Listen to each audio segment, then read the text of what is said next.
Hello friends, आज हम बात करेंगे कुछ स्टॉक के बारे में और आपको बताएंगे निफ्टी के कुछ लेवल्स के बारे में।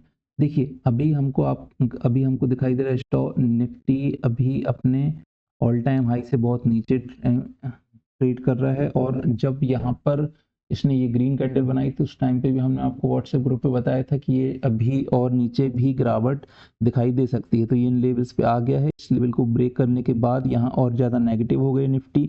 और अगर आप बात करेंगे कि और किन लेवल्स पे जा सकता है तो यहाँ 28,800 की भी लेवल आपको आते हुए दिखाई दे सकते हैं। तो मेरे हिसाब से ये एक टाइम है अपने पोर्टफोलियो बिल्ड करने का। बहुत टाइम बाद ऐसा मौका मिला है जब लगातार आपको गिरावट देखने के लिए मिली है।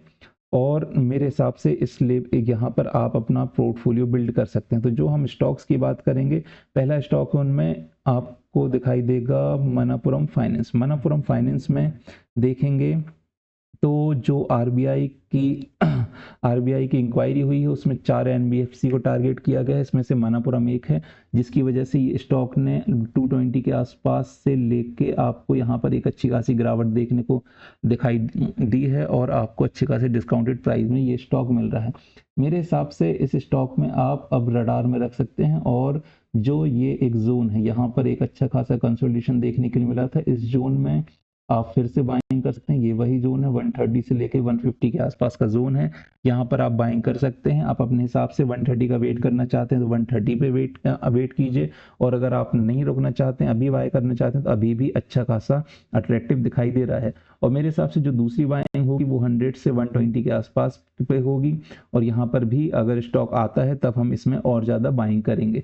मैंने पिछली बार भी आपको सजेस्ट किया था 150 के आसपास पहले, 148 145 के आसपास पहले बाइंग की थी।